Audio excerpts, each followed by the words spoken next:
Thanks for tuning in to the Urban Scope podcast. I'm back with more Drake news. Now, Drake is slated to release an album called The Iceman or Iceman, but which will be his ninth studio album. But after consideration and thinking of things that's happened over the past year and a half or so, is this album make or break for him? Not just in terms of his legacy, because his legacy is cemented, but I mean, make or break for him as far as relevancy for the current, for this current era. Because what he's done in the past with those probably people want to say 5 or 6 studio albums, and then the collab albums with the Future and collab albums with 21 Savage, things like that, mixtapes even he's done early in his career. He's already cemented as far as that goes. But over the last year and a half, his reputation has took a huge hit, and obviously because of the beef with Kendrick Lamar and others, and the way his image has been painted over the last year and a half. He's took a tremendous hit as far as reputation goes. Now his catalog is his catalog, as I said before, so that's going to stay intact. But this album needs to be whatever he has left. He needs to put into this album because it'll help erase some of those stigmas that he has against him, even with the past albums being subpar to his standards. So, Certified Lover Boy, even the some sexy songs for you with um I can't think of his name now, but even that, even that album with Party Next Door, a lot of for all the dogs, all of those albums have been subpar, to his standards. For anybody else, they would have been fine, but to his standards, they've been subpar, and he's been on the downside. And then that beef really just, put the nail in the coffin for him for the most part, as far as reputation goes, and as far as the quality of music that he's putting together.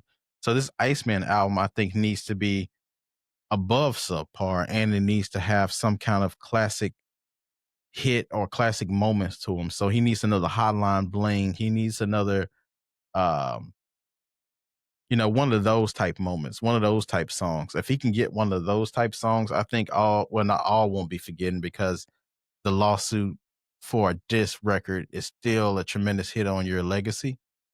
Because it's never been done before. When people have beefs with someone, especially musically, they don't go to the courtroom and try to expose the whole culture of the music business, especially when you benefited from it for so long.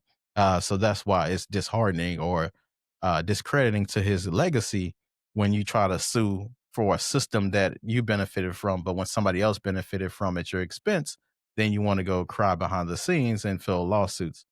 So that is the most disheartening thing about that lawsuit and about Drake, because we seen him as this hip hop guy, especially when he first came out. But then, of course, he started getting more popularity and started getting more pop hits. So he became what he didn't want to be. Because I remember he had one of the most important lines that I've ever heard from Drake was, he said, "You can be anything you want, including yourself." And it seems like he's lost his self over the last year and a half. And this beef has totally turned him inside out, pause. And um, he's become something that he didn't initially start off as. And this game turned him into something else.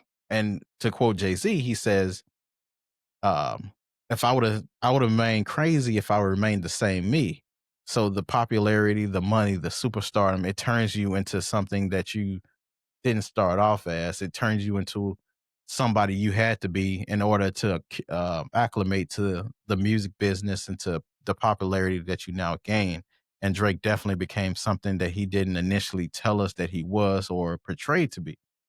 But nevertheless, I think Kendrick proved his point in proving that he's not like us, because he's done something that was not like anybody else in the industry.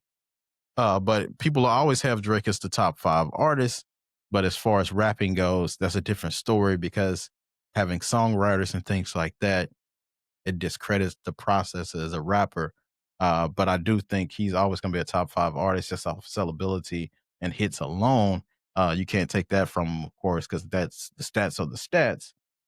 But if Nas, for example, if I found out Nas didn't write Illmatic, I would be heartbroken. I probably wouldn't be able to listen to music the same or even listen to rap anymore, just because it was a facade the whole time.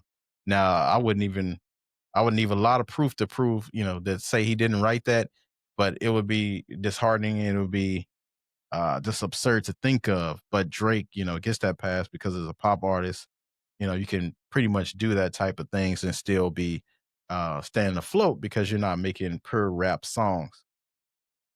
But I do think this album, Iceman, does need to be another Views or it needs to be another Thank Me Later type of performance because as I said before, those last albums been subpar to his standards.